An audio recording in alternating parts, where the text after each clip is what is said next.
प्राप्तं यथा ब्रह्म तथाप्नोति निबोधो मे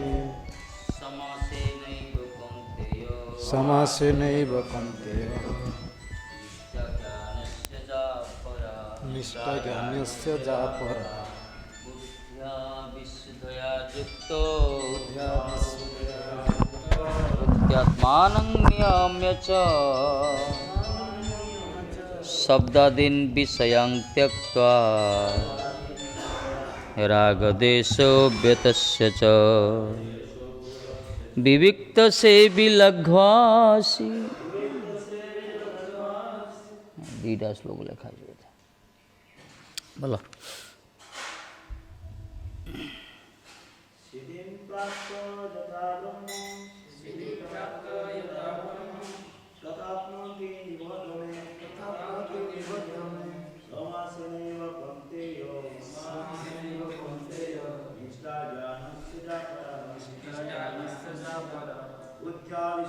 बुद्ध्या विशुद्धया युक्तो बुद्ध्यात्मानं नियम्य च शब्दादीन् विषयान् त्यक्त्वा रागद्वेषौ गुणस्य च सिद्धिं प्राप्त यथा ब्रह्म तथाप्नोति निबोध मे समासेनैव कौन्तेय निष्ठा ज्ञानस्य जा परा बुद्ध्या विशुद्धया युक्तो बुद्ध्यात्मानं नियम्य च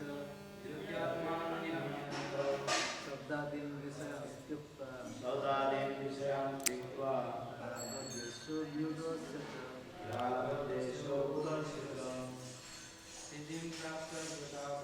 सिद्धिं प्राप्त यथा ब्रह्म तथाप्नोति निबोध मे समासेनैव कौन्तेय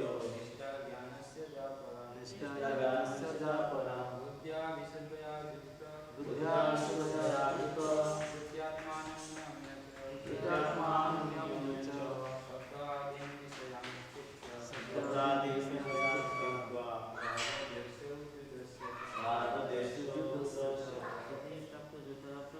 सिद्धिं प्राप्त यथा ब्रह्म तथाप्नोति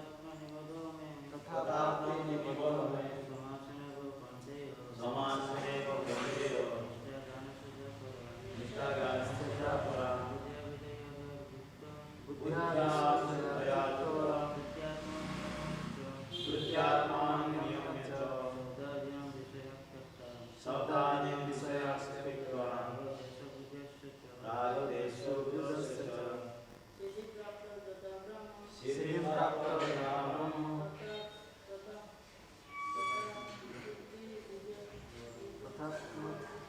तथाप्नोति निबोध मे समासेनैव कौन्तेय निष्ठा ज्ञानस्य जा परा बुद्ध्या विशुद्धया युक्तो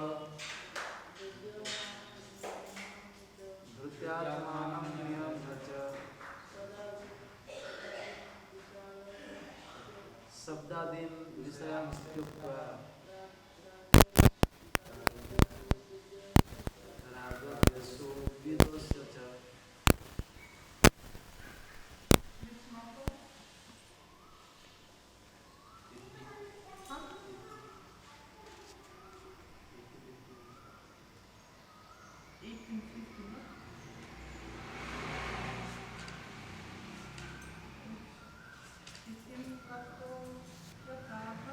सिद्धिं प्राप्त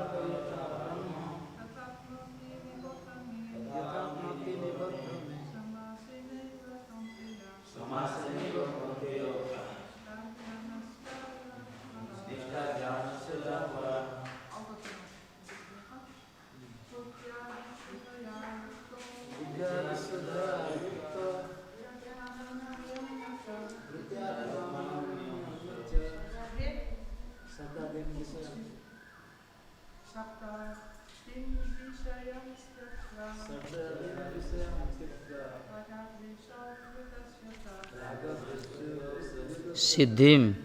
सिद्धि प्राप्तः प्राप्त होई यथा जेपरी ब्रह्म ब्रह्म तथा सेपरी अप्नौति प्राप्त हुए निबोध बुझिबा को चेष्टा कर मैं मोठारु समासेन संक्षेपरे एव निश्चित भावे कौंतेय हे कुंती पुत्र निष्ठा ऐकांतिक भाव ज्ञानस्य ज्ञानर जा जहा परा दिव्य बुद्ध्या बुद्धि द्वारा विशुद्धया पूर्ण विशुद्ध युक्तः युक्त धृत्या धैर्य आत्मानाम आत्मा नियम्य संयत करी च मध्य शब्दादीन इंद्रिय भोग्य विषय वस्तु यथा शब्द आदि विषयान इंद्रिय भोग्य विषय वस्तु त्यक्त्वा त्याग करी राग आसक्ति अनुराग देशो घृणा विदस्य त्याग करी च मध्य। हे कुंती पुत्र व्यक्ति किपरि चरम सिद्धि अवस्था ब्रह्मभूत अवस्था लाभ करि पारे ताहा मु वर्तमान संक्षेप वर्णना करी ताहा तुम्हें मोठारु शुण। ठाकुर जी कहते चरम सिद्धि अवस्था ब्रह्मभूत जो प्रसन्नता न शोचंती न कांक्षति जो कहुई ब्रह्मभूत अवस्था केमती प्राप्त हो व्यक्ति से कह स्थिर भाव मो पाखु शुण संक्षेप वर्णना करुँच शुण जहाँ श्रवण कले ब्रह्मभूत अवस्था प्राप्त हो पार। चरम सिद्धि व्यक्तिर जीवन चरम सिद्धि अवस्था भगवान अर्जुन को पाई चरम सिद्धि अवस्था प्राप्त होगा कथा वर्णना करछन्ति। सिद्धि तो अनेक प्रकार अच्छी चरम सिद्धि कथा कहते व्यक्ति किपरि केवल स्वकर्म को परम पुरुष भगवान श्रीकृष्ण को प्रीत्यार्थे संपादन कले परम सिद्धि प्राप्त हो पार से कथा भगवान श्रीकृष्ण अर्जुन को कहते माने निजर स्वकर्म द्वारा स्वकर्म केमती परम भगवान को अर्पण करा जाए बा श्रीकृष्ण प्रीत्यार्थ संपादन कले से कर्म द्वारा स्वकर्म द्वारा ही परम सिद्धि प्राप्त हो पार एक कथा ठाकुर जी निजे कहते। पूर्व श्लोक आम कही पूर्व श्लोक आस्वादन कराइला बरं निजर कर्म जेते दोषाव हो से कर्म ही निजर प्रकृतिगत गुण स्वभाव अनुजाई कर्म करिया उचित अन्यर दोष अन्यर कर्म जेते निर्दोष हो से कर्म करिया कथा नुहे कहीं निज स्वकर्म स्वभाव जनित गुणानुजाई जो कर्म जे करे से सिद्धि प्राप्त होता है किंतु से केमती करिया दरकार आत्मसंयम द्वारा सुख संपद भौतिक प्रवृत्ति जो मैंने अनासक्त होता से माने सन्यासी फल लाभ करती यहाँ सन्यासी चरम सिद्धि ये कहते ब्रह्मभूत अवस्था बा चरम सिद्धि अवस्था खाली स्वकर्म भगवान को प्रीत्यार्थे संपादन कले से जन सिद्धि प्राप्त हो पार व्यक्ति केवल परमेश्वर को प्रीत्यार्थे निजर कर्मफल त्याग करवा त्याग कले ब्रह्मभूत अवस्था लाभ करें भगवान को प्रसन्नता पाई कर्मफल को त्याग करिया दरकार कर्मफल कर्म त्याग कथा कहुए ये कर्म करियो किंतु कर्मर फल को त्याग करियो कर्म फल प्रति कौन से आसक्ति रखियोनी भोग भोग्य वस्तु प्रति अनासक्त ही आत्मसंयमतार सहित सुख संपद प्रति अनासक्त ही जो माने कर्म करती कर्मर फल को अर्पण करती सेटा ही वास्तव सन्यासर फल कहुए। गोपी माने सब किसी करुले किंतु तांकर आसक्ति नथिला श्याम सुंदर को प्रीति पाई करुले परम पुरुष को प्रीत्यार्थ कल कर्मफल त्याग करिया आकु कहला ब्रह्मभूत यह हूँ आत्मानुभूति लाभ करिवार पंथा ଜଣେ ଆତ୍ମ ଅନୁଭୂତି କେମିତି ଲାଭ କରିବ? ଭଗବାନଙ୍କ ପାଇଁ କର୍ମ କରିବା ଦରକାର, ସେବା କରିବା ଦରକାର। ଯେଉଁ କର୍ମ କରିବ, ଯାହା ବି କରିବ ସେଥିରେ ଆଶା ରଖିବନି। କର୍ମ କରିବ, କର୍ମ ଫଳକୁ ଅର୍ପଣ କରିବ ଭଗବାନଙ୍କୁ ବା ଭଗବାନଙ୍କୁ ପ୍ରୀତ୍ୟର୍ଥ କର୍ମ କରିବ। ଏମିତି କଲେ ହିଁ ଜଣେ ଚରମ ସିଦ୍ଧି ଲାଭ କରିପାରିବ। ଧରନ୍ତୁ ଜଣେ ଭଗବାନ ପାଇଁ କର୍ମ କରିପାରୁନି, ଠିକ୍ ଅଛି, କର୍ମର ଫଳକୁ ତ୍ୟାଗ କରିବା ଦରକାର, ଅର୍ପଣ କରିବା ଦରକାର। ଏହା ହେଉଛି ଆତ୍ମାନୁଭୂତି ଲାଭ କରିବାର ପନ୍ଥା। ବିଶୁଦ୍ଧ କୃଷ୍ଣ ଚେତନା ଲାଭରେ ଜ୍ଞାନର ଅନ୍ତିମ ସ୍ଥିତି ଲାଭ ହୋଇଥାଏ। ଯେଉଁମାନେ ପୂର୍ଣ୍ଣ କୃଷ୍ଣ ଚେତନାରେ ଥାଉଛନ୍ତି, ବିଶୁଦ୍ଧ କୃଷ୍ଣ ଚେତନାରେ, ସେମାନଙ୍କର ଜ୍ଞାନ ହିଁ ଅନ୍ତିମ ସ୍ଥିତି ଲାଭ କରିଥାଏ। କିନ୍ତୁ କୃଷ୍ଣ ଚେତନା ବ୍ୟତିରେକ ଜଗତରେ ଯେତେ ପ୍ରକାର ମାର୍ଗ ଅଛି, ପନ୍ଥା ଅଛି, ଯଦିଓ ସେ ମାର୍ଗରେ ଜ୍ଞାନ ବି କିଛି ହୁଏ, କିନ୍ତୁ ସେ ଜ୍ଞାନ ଅସମ୍ପୂର୍ଣ୍ଣ ଜ୍ଞାନ, ଅସମ୍ୟକ୍ ଜ୍ଞାନ, ପୂର୍ଣ୍ଣ ଜ୍ଞାନ ନୁହେଁ। ବାସ୍ତବ ଜ୍ଞାନ ତ, ଜ୍ଞାନର ଅନ୍ତିମ ସ୍ଥିତି ହେଉଛି କୃଷ୍ଣ ଚେତନାରେ କର୍ମ କରିବା। ଯେମିତି ହରିନାମ ହେଉଛି ପଣ୍ଡିତ୍ୟର ଶେଷ କଥା। ଭଗବତ ଚିନ୍ତନ ଯେଉଁମାନେ ସବୁବେଳେ ରହୁଛନ୍ତି, ଭଗବାନଙ୍କ ପ୍ରାୟ ପ୍ରୀତ୍ୟର୍ଥ ଯେଉଁମାନେ ସବୁବେଳେ ନିଯୁକ୍ତ ରହୁଛନ୍ତି ଭଗବାନଙ୍କ ସେବାରେ, ସେମାନଙ୍କ ଜ୍ଞାନ ହିଁ ଗଭୀର ଜ୍ଞାନ କୁହାଯିବ। ଯେମିତି ପରବର୍ତ୍ତୀ ଶ୍ଲୋକରେ କୁହାହେଇଛି, ଯେଉଁ ବ୍ୟକ୍ତି ଶୁଦ୍ଧ ବୁଦ୍ଧି ବଳରେ ନିଜକୁ ବିଶୁଦ୍ଧ କରିପାରିଥାଏ ଏବଂ ଦୃଢ଼ ମନୋବଳ ସହ ମନ ସଂଯମ କରି ଇନ୍ଦ୍ରିୟ ସୁଖଭୋଗ ବିଷୟବସ୍ତୁ ତ୍ୟାଗ କରି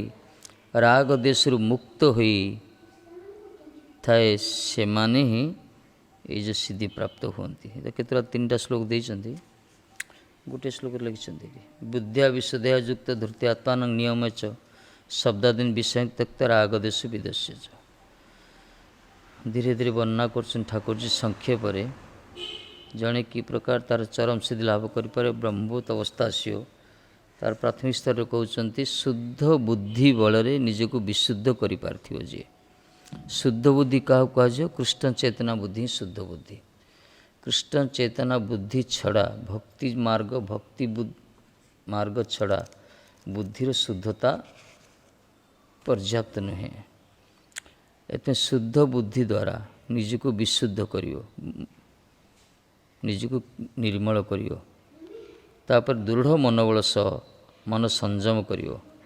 ମନୋବଳ ବି ଦୃଢ଼ ହେବା ଦରକାର, ନିରୁତ୍ସାହିତ ହେଲେ ହେବନି। ନିରୁତ୍ସାହିତ ହେଇଯିବ ବୋଲେ ଭଗବତ ସେବାରେ, ଭଜନରେ ଅଗ୍ରଗତି କରିପାରେ। ଏଥିପାଇଁ ରୂପ ସ୍ୱାମୀ ପାଦ କହିଲେ ଉତ୍ସାହ ନିଶ୍ଚୟ ଧୈର୍ଯ୍ୟ ତତତ୍ କର୍ମ ପ୍ରବର୍ତ୍ତନ ସଙ୍ଗ ତ୍ୟାଗ ଶତବୃତ୍ତି ଷଡ଼ବିରି ଭକ୍ତି ପ୍ରସିଦ୍ଧତି କହିଲେ। ଭକ୍ତି ମାର୍ଗରେ ଜଣେ ଲିଡ଼୍ କରିବ, ସେତେବେଳେ ଉତ୍ସାହ ଦରକାର। ପ୍ରଥମେ ନିରୁତ୍ସାହ ହେଇଗଲେ ହେବନି, ନିଶ୍ଚିତ ହେବା ଦରକାର, ପୂର୍ଣ୍ଣ ବିଶ୍ୱାସ ରହିବା ଦରକାର, ଆଉ ଧୈର୍ଯ୍ୟ ବି ଦରକାର। ଏଥିପାଇଁ କହିଛନ୍ତି ଦୃଢ଼ ମନୋବଳ ଦରକାର, ତାପରେ ମନକୁ ସଂଯମ କରିବା ଦରକାର। ମନ ଯାହାର ଅସଂୟତେନ୍ଦ୍ରିୟ ଦ୍ୱାରା କେବେ ଜଣେ ସିଦ୍ଧି ପ୍ରାପ୍ତ ହେଇନି ଆଜି ପର୍ଯ୍ୟନ୍ତ। ଯାହାର ମନ ହିଁ ସ୍ଥିର ଅଛି, ଇନ୍ଦ୍ରିୟ ଗୁଡ଼ିକ ସଂଯତ ଅଛି, ସେମାନେ ହିଁ ଭକ୍ତି ମାର୍ଗ ହେଉ, ଜ୍ଞାନ ମାର୍ଗ, ଯେଉଁ ମାର୍ଗରେ ମଧ୍ୟ ସିଦ୍ଧି ପ୍ରାପ୍ତ ହେଇଛନ୍ତି, ଲକ୍ଷ୍ୟସ୍ଥଳରେ ପହଞ୍ଚିଛନ୍ତି। ଏଥିପାଇଁ ଶ୍ରଦ୍ଧାବାନ ଲଭତେ ଜ୍ଞାନ ତତ୍ପରେ ସଂୟତେନ୍ଦ୍ରିୟ, ଇନ୍ଦ୍ରିୟ ସଂଯମ ଦରକାର। ଶ୍ରଦ୍ଧା ତ ଥିବା ଦରକାର, ଇନ୍ଦ୍ରିୟ ସଂଯମ ଯଦି ନଥିବ ତାହେଲେ ଜ୍ଞାନ ବି କିଛି କାମ କରିବନି। ବିଶେଷ କରି ଅଦାନ୍ତ ଗୋହି ବିଶତାନ୍ତ ମିଶ୍ରଂ ପୁନର୍ପୁନଃଚର୍ବିତ ଚର୍ବଣାନ, ପ୍ରହ୍ଲାଦ ବି କହିଥିଲେ, ଯେଉଁମାନେ ଇନ୍ଦ୍ରିୟ ସଂଯତ ଯେଉଁମାନଙ୍କର ନାହିଁ, ଅସଂଯତ ଇନ୍ଦ୍ରିୟ ଯେଉଁମାନେ, ବିଶୃଙ୍ଖଳିତ ଉଚ୍ଛୃଙ୍ଖଳିତ ଇନ୍ଦ୍ରିୟ ଯେଉଁମାନଙ୍କର, ମନ ଭିତରେ ଦୁନିଆ କାମନା ବାସନା ଯେଉଁମାନଙ୍କ ଭିତରେ ରହିଛି, ଭୋଗ କରିବାର ଅଦମ୍ୟ ପିପାସା, ସେମାନେ ବାରମ୍ବାର ସଂସାରକୁ ଆସନ୍ତି। ସେମାନଙ୍କୁ କହିଲେ ମଧ୍ୟ କୃଷ୍ଣ କଥା ବୁଝିପାରିବେନି, କୃଷ୍ଣ ଭଜନ ଯେ ଜୀବନର ଶ୍ରେୟ ସେମାନେ ଅନୁଭବ କରିପାରିବେନି। ବରଂ ତାଙ୍କେ ଜନ୍ମ ଜନ୍ମାନ୍ତର ଅଭ୍ୟାସଗ୍ରସ୍ତ ପୁନର୍ବାର ସେ ଚର୍ବିତ ଚର୍ବଣକୁ ଆସ୍ୱାଦନ କରି ଉଚ୍ଛିଷ୍ଟ ହିଁ ସେବନ କରିବେ, ଇନ୍ଦ୍ରିୟ ସୁଖ ହିଁ ଭୋଗ କରିବେ ସେମାନେ। ତାଙ୍କୁ ଯେତେ ଯାହା କହିଲେ ସେମାନେ ସେ ସୁଧରିବେନି, କାହିଁକିନା ତାଙ୍କର ମନ ସ୍ଥିର ନାହିଁ, ଇନ୍ଦ୍ରିୟ ସଂଯତ ନାହିଁ। ଏଥିପାଇଁ ଇନ୍ଦ୍ରିୟ ସଂଯତ ଯେଉଁମାନେ, ସେମାନେ ଭଲେ କମ୍ ଭଜନ ହଉ,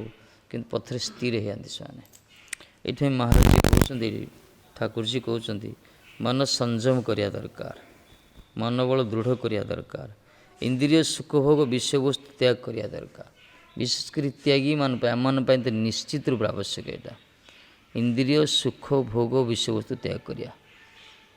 शब्दादीन विषयांश त्यक्त्वा जो शब्द स्पर्श रूप रस गंध मन को जहाँ खुशी लगे इंद्रिय को जहाँ सुख दिए से सब विषय वस्तु जिते निजक निवृत्त करिया जिते दूरे रखिया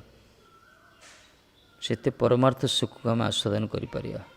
आ मन भितर खाली विषय कामना ही रोथुवो विषय को भोग करियार कामना रोथुवो सबुबले केबे से परमार्थ कामना विषय को बुझी पारिबनि से राग देश कहगला राग देश मुक्त होइतिबो पूरा अनासक्त होइतिबो का प्रति आसक्ति नुहे अनुराग नुहे क्या देश माने घृणा करिबनि क्या घृणा करनुथो क्या न्यून तुच्छ छोट मन करनुथो आ क्या प्रति आसक्ति होनुथो क्या प्रति आसक्ति नहीं कि क्या प्रति अनासक्त नहीं यही प्रकार ये हूँ योगी मानकर कर्तव्य आसक्ति हेले मतलब बंधन कारण से जे भी हो आसक्ति बंधन कारण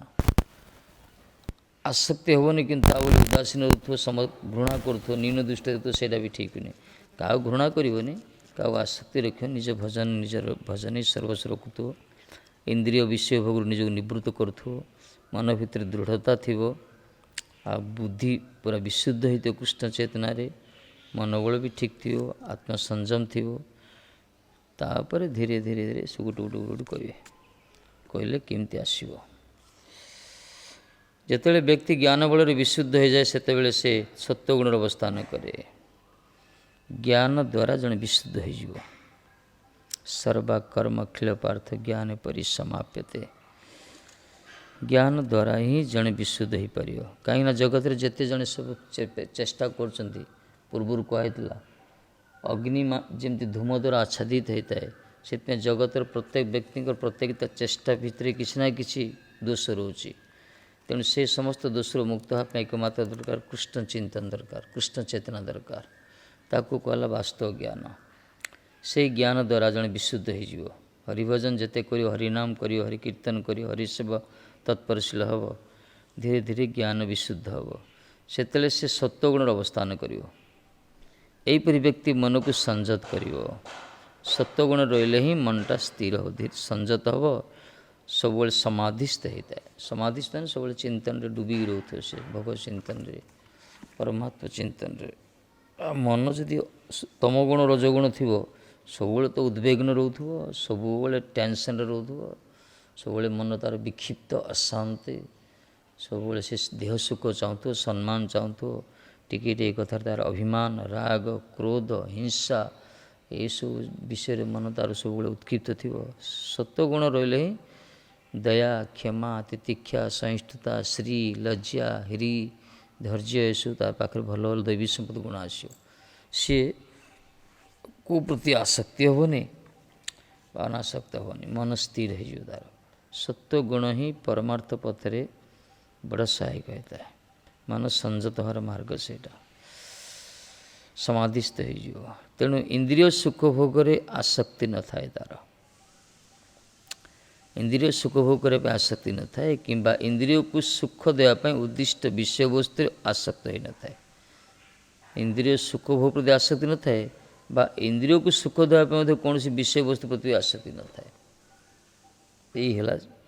योगी मान जो मैंने ब्रह्मभूत स्थिति जो मान से लक्षण कहते निजे तो भोग करने चाहिए निजर इंद्रिय को भोग्य वस्तु जो चेष्टा कर भोग्य वस्तु प्रति भी आसक्ति हेनी क्या से वस्तु रखिले ही विपद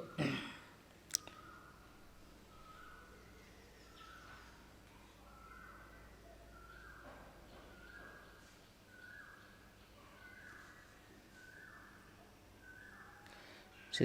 इंद्रिय को सुख देवाई उद्दिष्ट विषय वस्तु आसक्त हो न था तेणु से अधिक भोजन करे ना जी से आवश्यक करे ताटर से अधिक भोजन करे ना ये सब कथा कहु कह जी दरकार से खाओ बेसी लोह बड़ी खाइबनी संयमता दरकार कीर्तन कर।